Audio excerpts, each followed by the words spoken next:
Carthage, a land of opportunity founded more than 2,000 years ago.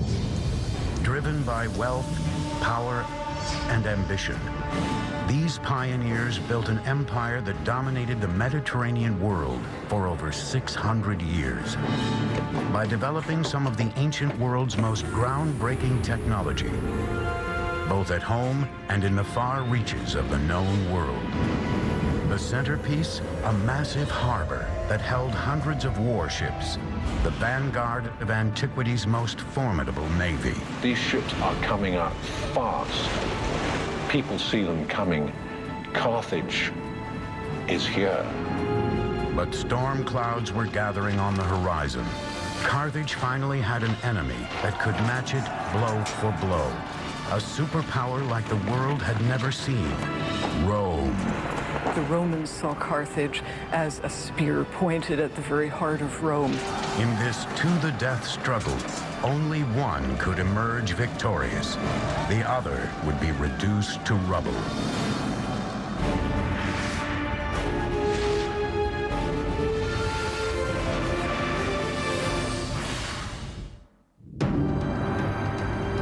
Bloodshed, massacre, brilliant feats of engineering, and acts of suicidal bravery will mark the collision between the ancient world's two greatest superpowers, Rome and Carthage. It will be a fight to the death, and the outcome will change the course of Western history. Welcome to Tunisia. Hello, I'm Peter Weller. When I was a kid, I heard the name Carthage, and I knew it was an ancient city. I didn't know exactly where it was. I'd heard of Hannibal and the elephants crossing the Alps and these famous wars with Rome. And I learned these wars were called Punic Wars, after the Latin word punici, which is what Rome called Carthage. But I had no idea where Carthage was. Well, it was here, in the northern tip of Tunisia, and behind me is the modern capital of Tunis, a city of about 2 million people sitting on the Mediterranean Sea. By the 4th century BC, Carthage was an absolute empire, dominating the Mediterranean with a formidable navy. But the original legend of Carthage starts in the eastern Mediterranean city of Tyre. The Phoenician city of Tyre and a beautiful woman named Dido, and the jealousy and greed and lust for power that would absolutely rip a royal family apart. Dido was the beautiful daughter of King Matan. Her husband was an ambitious Phoenician who had met an untimely end. He was murdered by her brother, Pygmalion. Terrified for her life, Dido fled across the Mediterranean from her homeland of Tyre to a no-man's land at the northern tip of Africa. There, she bargained with the native people to buy as much land as could be covered with the hide of an ox. Clever and cunning, Dido cut the hide into the thinnest of strips, then arranged them to enclose a large section of fertile land. There, under her governing hand, the fantastic Carthage, or new city, would be engineered. When they came to Carthage, sized up the bay, looked at the mountains, looked at the flow of the rivers, looked at a place, the Bursa, which would be a great defensible fortress site, they said, this is it.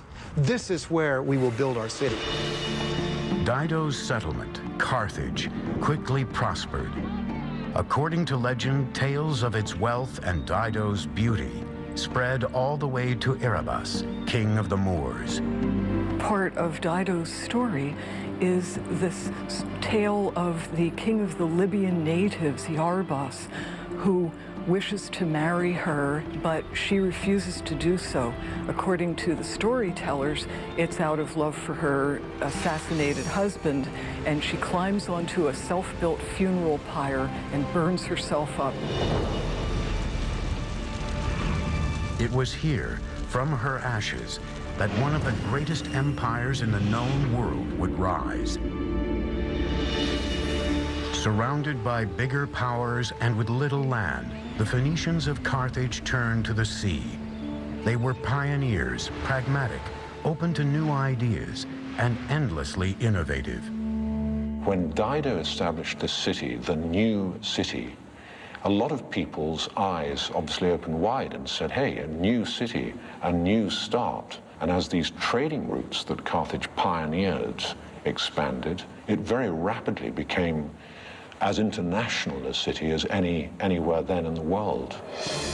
Over the next 200 years, Carthage evolves into a major Mediterranean power, establishing colonies in Corsica, Ibiza, and North Africa.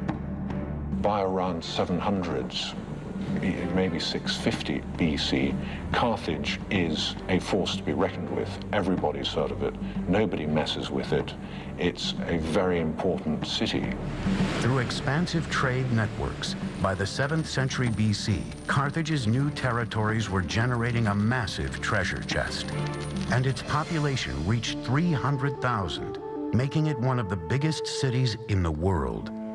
To some extent, you could compare it to a Manhattan. This is a huge population living in a relatively small area. So this is an important commercial and cultural hub, not only for North Africa, but also for the entire Western Mediterranean world. Before the Carthaginians, grand engineering feats had been launched in the name of the gods. Carthage's focus was closer to home. Like America 2,500 years later, the wealth of Carthage drew legions of people looking to make their fortune. Soon the city's architects and engineers had to find a way to house them all, a challenge that would lead to the most remarkable urban building boom in antiquity. There was something very important to the Carthaginian spirit, to its psyche, about staying within the walls of Carthage. So the pressure to design buildings that would accommodate people who wanted to live within the city was very strong. The Carthaginians would be the first on a massive level to turn the city's sky into private property by building apartments. These were as high as 6 stories, very densely populated. Why? Because people wanted to come to Carthage. It was a successful, happening place. If you wanted to get on in life, you wanted to come to Carthage. To build a city for the ages, first they would need materials with which to build it. The answer was located at El Hawariya on Tunis Bay. There in these remote quarries was a seemingly endless supply of limestone that was both easy to work with and quick to put up. Limestone is the perfect choice for building. And there were limestone depositions geologically in that area, in that basin, very close at hand. Archaeologists speculate that, like the Egyptians before them, the Carthaginians cut each block of stone using the simplest of means: water and wood.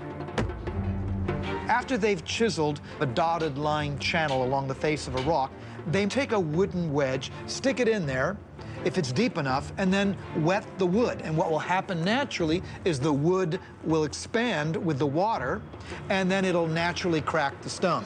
The increased pressure from the expanding wood caused the stone to crack in almost perfect lines. From there, workers separated each block using crowbars and other tools. Once the massive blocks of stone were quarried and transported to the city, the Carthaginians used pier and panel style construction to quickly transform Carthage into a dynamic capital.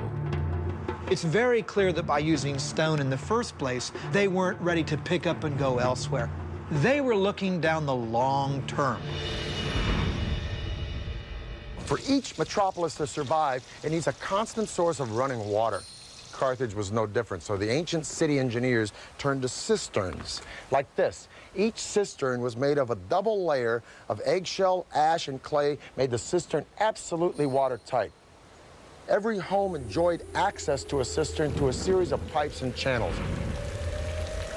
Carthaginians had fully equipped bathrooms with tubs and sinks and even showers years before ancient Rome. And we have clear evidence way before the foundation of Carthage of domestic plumbing.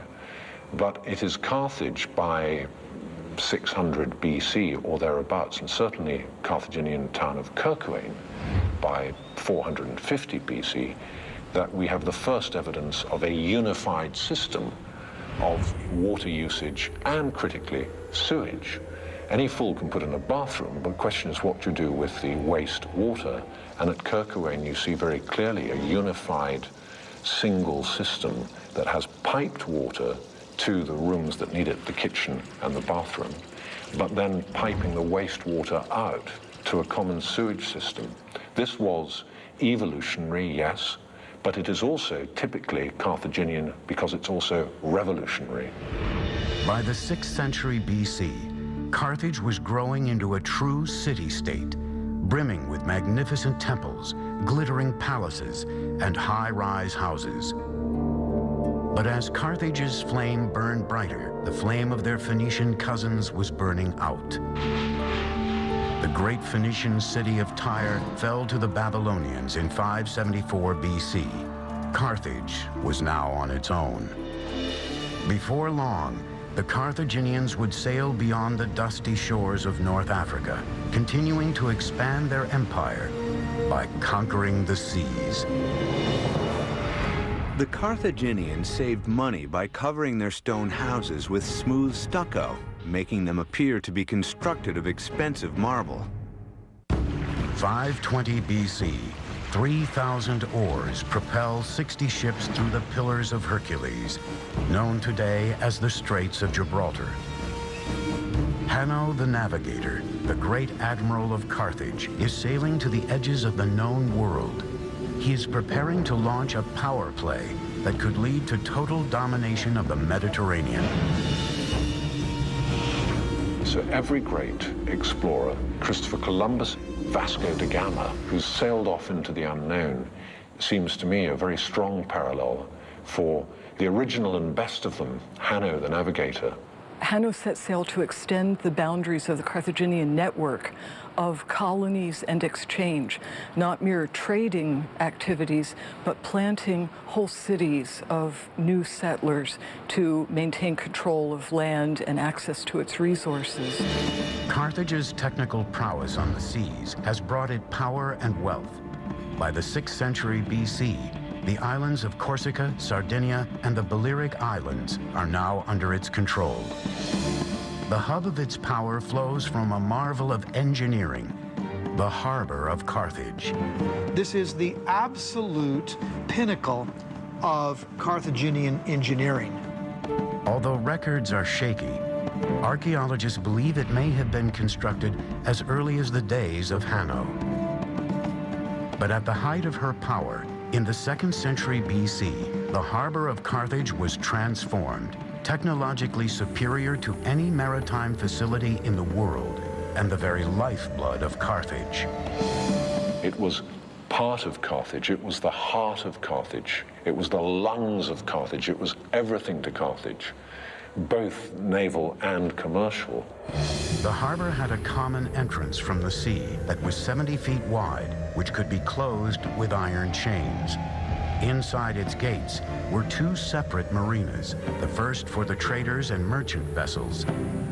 The mercantile harbor, the commercial harbor, was organized with conventional wharves to make as easy as possible the loading and unloading of goods. So in Carthage, readily one can imagine in, say, 400 BC, you would see all the goods there were in the then known world being bought, being brought, being sold in Carthage.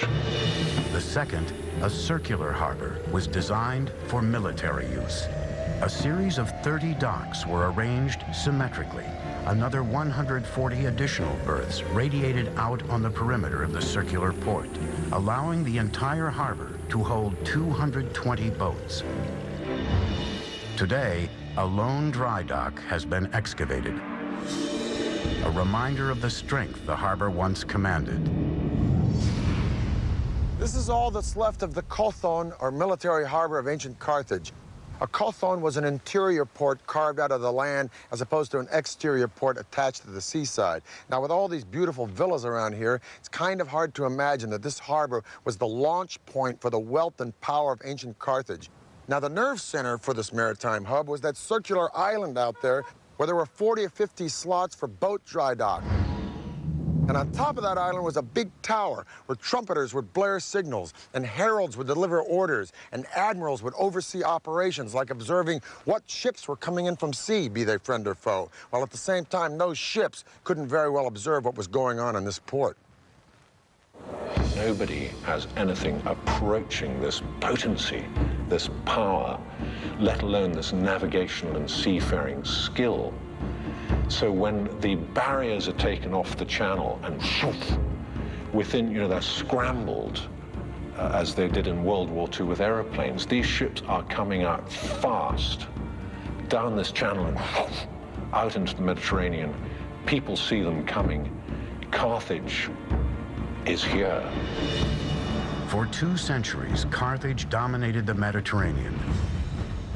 But a rival across the sea to the north was steadily evolving into a military machine of unparalleled potency. Rome. These 2 superpowers would soon find themselves in conflict over the jewel of the Mediterranean, Sicily. Carthage was built to trade, and Sicily was critical to that trading. Why? Because it's right bang slap in the middle of the most important shipping lane in the world. Whoever controls Sicily controls these vital trade routes. The Romans saw the enormous riches that Carthage could command, and it started to just elbow into them. And the Carthaginians nudge back and say, hang on, we were there first. Please, as it were, get your tanks off my lawn. Both Rome and Carthage now had settlements on Sicily. This tension would trigger a series of wars that would rock the ancient world. The Romans saw Carthage as a spear pointed at the very heart of Rome and at their own burgeoning trade empire. So, of course, they felt they had to eliminate it. They would come to be known as the Punic Wars, named after the Roman word for the Phoenicians. The outcome would change the course of world history, and Carthage would be led by one of the greatest military geniuses of all time. Some historians believe the sailors of Carthage were the first to sail to the Americas, nearly 1,500 years before Christopher Columbus. At the beginning of the 3rd century BC, the Republic of Rome is called down into southern Italy by a Greek town to help that town against pirates. Now, it's not long after that 2 Sicilian cities get at it. One of them, Messina, originally asked Carthage for help, but then they go, nah, let's ask Rome, because they're closer, probably a better deal. Syracuse fights Messina and Rome 1 battle, quits, gives up, turns himself over to Rome, and Rome, in the span of decades, has all of southern Italy and eastern Sicily. This really POs Carthage, and thus begins the First Punic War. And the outcome of this war will not only decide who owns Sicily, but who's going to be ruler of the entire southern Mediterranean Sea. 264 BC, Rome and Carthage begin the First Punic War. 17 years later, the 2 sides are still deadlocked in a bloody slugfest.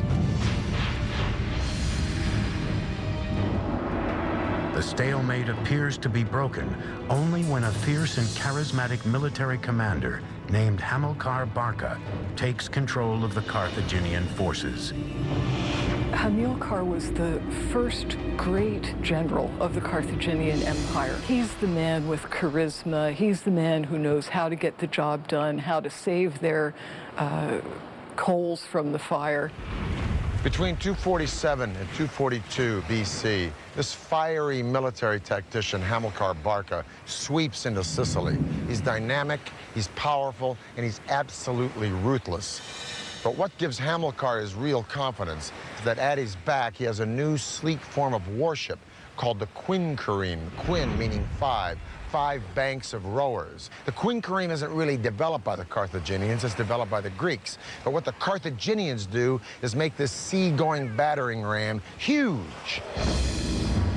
In that period of the Punic Wars, wow, they were the feat of shipbuilding and engineering. Quinquereme apparently had 5 banks of oars. Now, there's been some debate exactly how that worked, but it is believed that there were 3 levels with 5 guys, 2 on the top 2 levels, each with an oar, and then 1 guy at the bottom. Whatever the case, it was a bigger, larger version of the trireme. However, even though it's a bigger version, the tactics involved in naval warfare are exactly the same.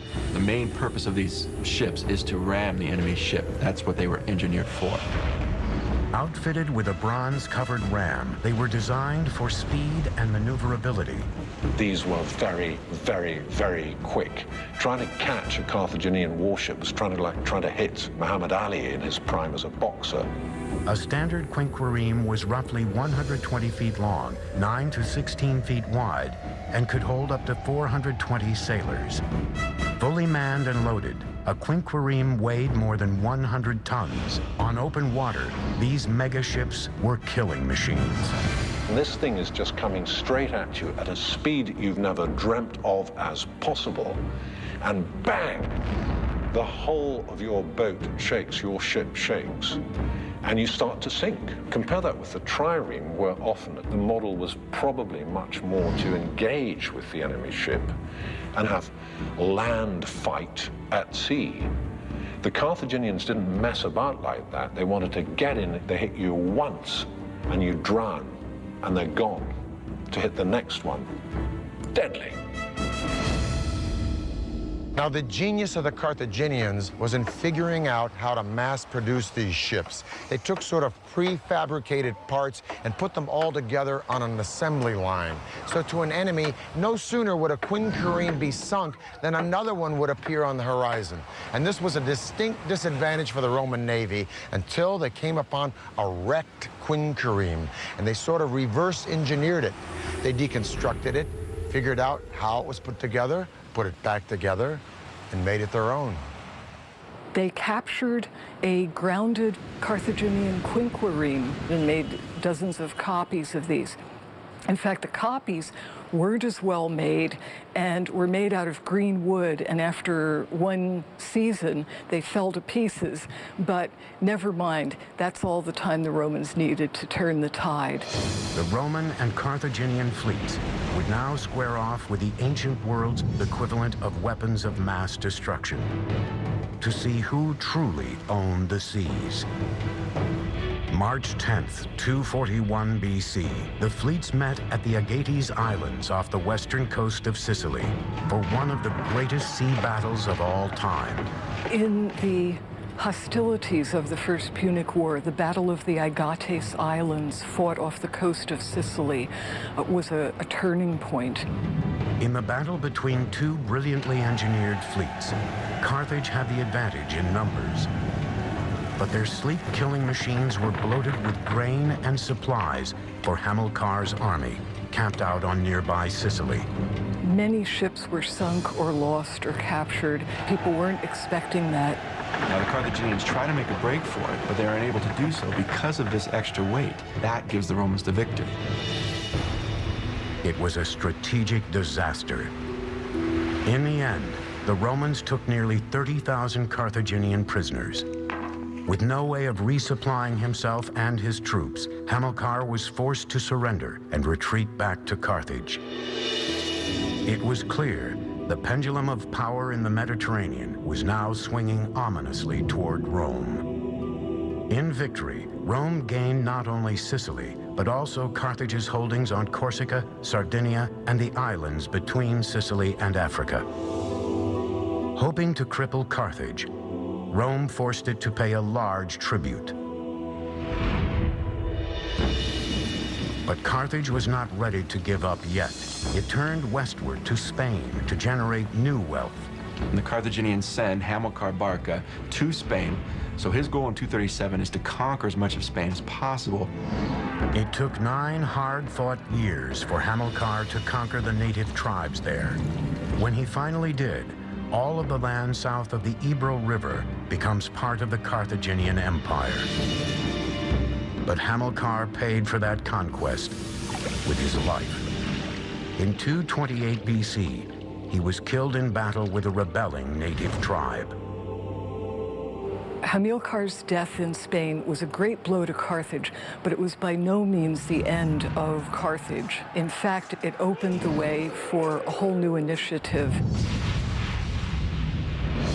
Legend has it that Hamilcar's 9-year-old son begged to watch his father lead Carthage into battle with Spain, and the father agreed on one condition, that the son would promise eternal hatred of Rome and commitment to that republic's defeat.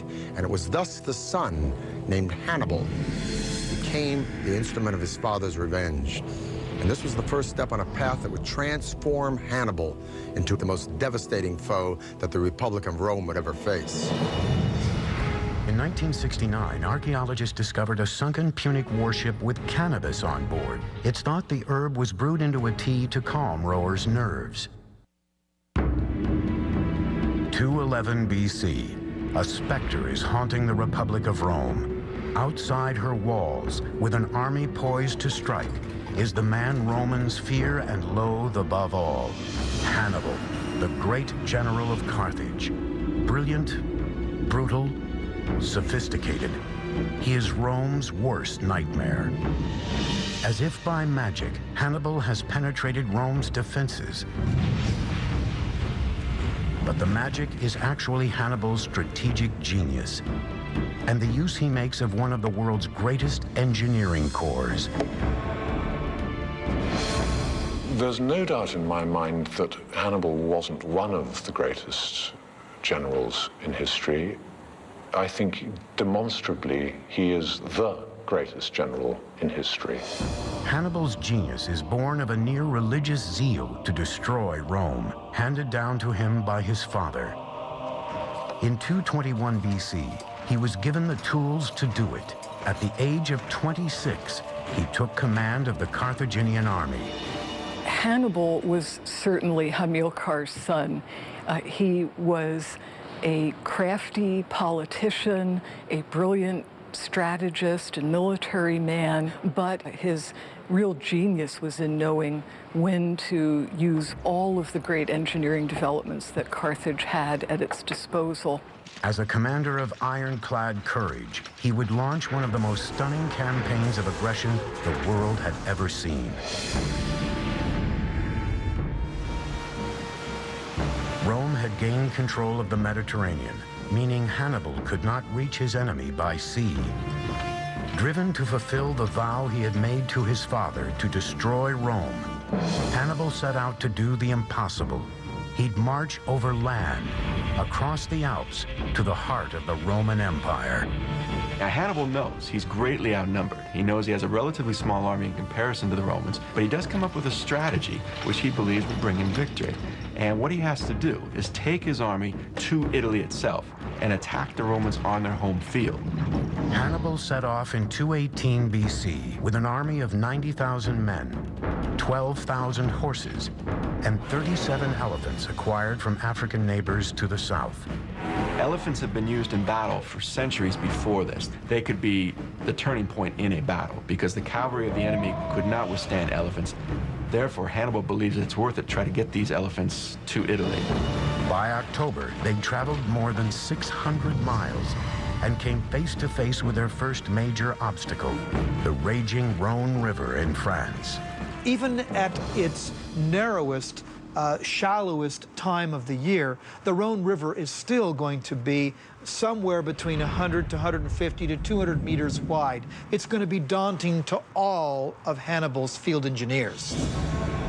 On the other side, a large number of Gauls were waiting to do battle. But the wall of water was a potentially deadly obstacle that had to be vanquished first. Hannibal's builders would have to conquer Mother Nature. Not only are the engineering feats daunting, but you also have crowds of insubordinate and hostile tribes waiting on the other side of the river. The solution would be one of Carthage's most spectacular feats of engineering. A series of giant rafts large enough to shuttle animals and supplies across the river in record time. These rafts were about 200 feet long and 50 feet wide. Now that means that you can't just use one single tree trunk. You have to also put multiple trees together and then lash those together too. This requires more than a Boy Scout knowledge of knots. With speed and efficiency, Hannibal's soldiers harvested massive conifers from the surrounding forests and connected the trees together with rope. One thing his engineers had to account for was the psyche of the elephants. So once the logs were bound together, the barges were piled high with a layer of sticks and a layer of earth so that the elephants would think they were on solid ground. When all was ready, Hannibal gave the signal to release the barges. The Gauls, startled by his boldness, were mystified when they saw the Carthaginian general leading his troops, cavalry, and elephants en masse across the turbulent Rhone. When he arrived at the river's opposite bank, the Gauls broke in panic and fled without striking a blow. The entire operation took a little more than 9 days.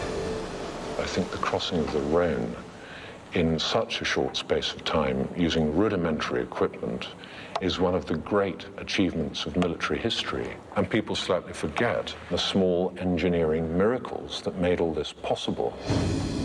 Hannibal and his army continued on and made their way to the foot of the Alps. With winter looming, the troops were starving and exhausted. As they ascended, they confronted another seemingly impossible obstacle: giant boulders. Hannibal's engineers devised a plan that would allow the troops not just to go over, but through.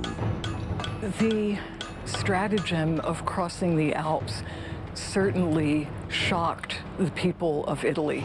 No one expected an army with elephants to make it across.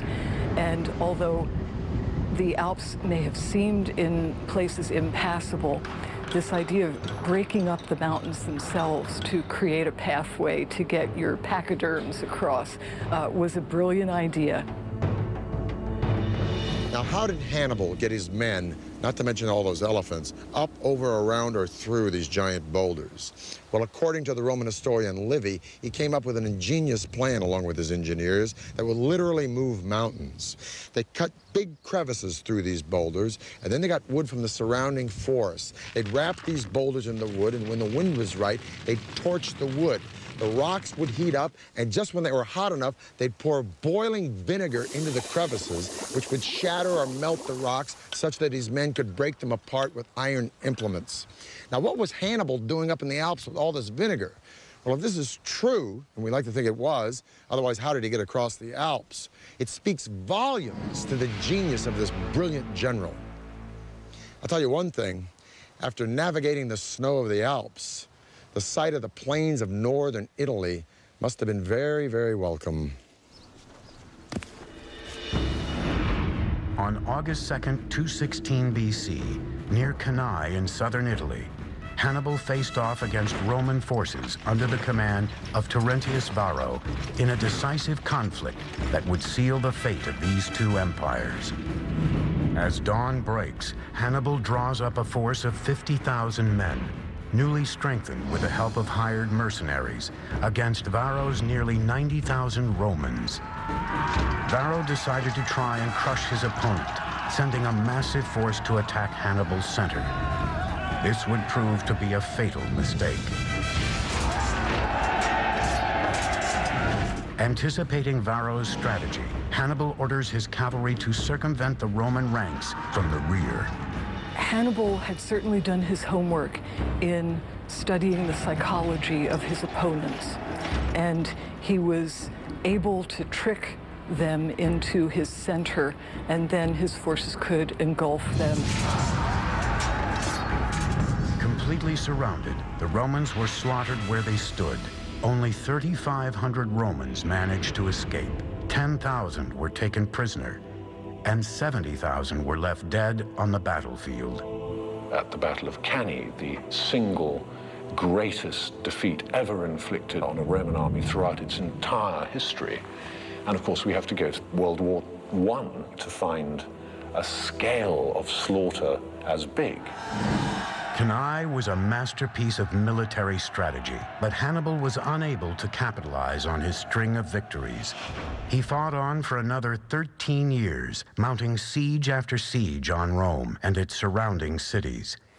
But ultimate victory remained elusive. He could defeat them in the field, but he lacked the proper weapons to take on the Roman capital. In 204 BC, Rome went on the offensive and launched an attack on Carthage. Hannibal finally returned home to muster its defense. In 204 BC, Scipio Africanus, who had already beaten the Carthaginians in Spain, convinced Rome to let him go around Hannibal altogether and attack Carthage directly. Hannibal was recalled to his city to defend it. Now, these two heavyweights met and spoke. We have no idea what they said to one another. It's lost to history. In 202 BC, they met again at the Battle of Zama. And Hannibal was defeated, and he was forced to surrender to an enemy that he'd spent his entire life trying to destroy. He would not fulfill his father's wishes. He was exiled from Carthage, and years later, near present-day Turkey, he committed suicide. Carthage's defeat at the end of the Second Punic War forces the empire to submit yet again to Roman terms. They are forced to surrender in 202 BC. The Romans again impose very harsh peace terms on the Carthaginians, meaning, first of all, they must again pay an indemnity, a tax to the Romans. Also, the Carthaginians lose their overseas territories, meaning their territory is now confined to areas just around Carthage itself. One last very important part of this treaty was that Carthage could not fight a war, any war, even a defensive war, without Rome's okay. With Carthage stripped of its military might, the field was now open for the Roman army to begin its unstoppable conquest of the ancient world. And their first major target would be the wounded city of Carthage. All that stood in the way was the ancient world's strongest fortifications. Hannibal ad portas, which translates to Hannibal is at the gates, was often used after the Second Punic War to scare children to bed. 150 BC. Marcus Porcius Cato, a Roman orator and the great-grandfather of Julius Caesar's famous enemy, walks the halls of the Roman Senate, but he is oblivious to his surroundings. For him, there is only one thing on his mind: Carthage. Cato was only too well aware of the strategic position of Carthage. He could see that as long as Carthage was an independent stronghold, it was too close to Sicily and Italy to be allowed to harass shipping or maintain a military presence. He wanted it completely wiped out. Now, in Carthage's one-time ally and neighbor, Numidia, starts to encroach on southern Carthaginian territory. Carthage feels obliged, and rightfully so, to defend itself, but there's a caveat. Since the Second Punic War, Carthage has promised Rome never to take up arms against anyone whatsoever without the consent of Rome. Rome sends a commission down to arbitrate this beef between Numidia and Carthage, and one of the deputies on that commission is Cato. And when Cato sees the prosperity with which Carthage has bounded back since the Second Punic War, he goes right back to Rome. He rails against the Senate that this prosperity means one thing and one thing only: Carthage is going to be at our doorstep with arms in no time. No matter what speech he makes, roads, politics, taxes, he always ends with ceterum censeo Carthaginem esse delenda, which means, furthermore, I say Carthage should be destroyed. Now, Carthage, feeling it's going to be annihilated, no help from Rome, takes up arms. Rome sends an army down to Carthage. Rome tells Carthage, you have to abandon and evacuate your city. Carthage refuses. Thus starts the Third Punic War. But now Rome has got a problem, because the strongest fortifications in all of antiquity at that time are the walls of Carthage. Today, time has reduced the fortress to its foundations, but in 149 BC, these protective walls were the city's last hope. It was a three-part wall system with massive stone circuit wall. It covered a huge extent and was thought to be unbeatable. A wonder of the world, those Carthaginian walls. And the Carthaginians trusted them. The wall had a circumference of 23 miles and a series of 3 protective layers. First, a ditch backed by a low wall packed with excavated soil, which would have been manned by a front line of soldiers who could withdraw quickly in the face of a major assault. The second wall was constructed of stone and dominated the outer defenses. Behind this second wall stood an even more impenetrable third wall, 45 feet in height and at least 30 feet wide. 15 towers were spaced at 200-yard intervals where watchmen stood guard. Inside this wall lived part of the Carthaginian army, including 20,000 men, 300 elephants, prepared for any type of attack that took place. The wall system surrounding Carthage made it the best fortified city in all of the Mediterranean, if not the world. And against the Romans, it would face its ultimate test, led by the fabled Carthaginian general, Hasdrubal. The Carthaginian commander who would lead the Carthaginians during the Third Punic War was Hasdrubal. He is the one responsible for retaliating against the Numidians, and he is the guy who's going to be leading the main resistance. As the Roman legions descended on the city, the Carthaginians hurriedly scrambled to build a new defensive force. The women gave their hair up. They cut their hair so that they could make rope to fire the catapults. They emptied the prisons. The old men volunteered. People who hadn't been blacksmiths for 20 years said, "I'll try again." And they rearmed themselves in an explosion of intent and determination that we really have to go to the siege by the Germans of Stalingrad to see again. In 2 months of frenzied work, they produced 6,000 shields, 18,000 swords, 30,000 spears, 120 ships, and 60,000 catapult missiles. Despite the arsenal Carthage had assembled, Rome had sent an overwhelming force. The city was alone, facing its own destruction. There was no area left alone without Rome or Roman allies, with none of the colonies in a position to stand up to Rome. Carthage was left on her own. The city hunkered down behind its immense fortifications, hoping against all odds that their walls would repel the impending Roman invasion. Carthage held off the Roman attack for 3 years. And even in the last days after the Romans broke through the walls, it took 7 days before they could get to the top of the citadel, of moving through town like a juggernaut. The Roman siege squeezed the life out of the city from the outside. And eventually, although the immense land wall was never breached, the Romans managed to scale those at sea. Inside the city, the fighting continued street by street. Few Carthaginian snipers were left, but they were so fierce that the Roman commander Scipio Aemilianus ordered the city to be set on fire and leveled. Thousands of Carthaginians were burned alive in the blaze. It was a firestorm. It must have been hellish for the residents, people fleeing.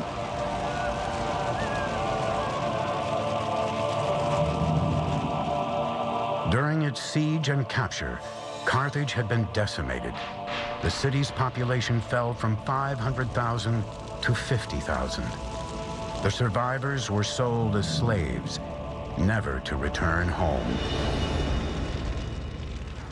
It took just 17 days in the year 146 BC for Carthage to be completely destroyed by fire. That same year, Rome leveled Corinth, put Greece in their pocket, and overnight, the Mediterranean Sea became their own private lake.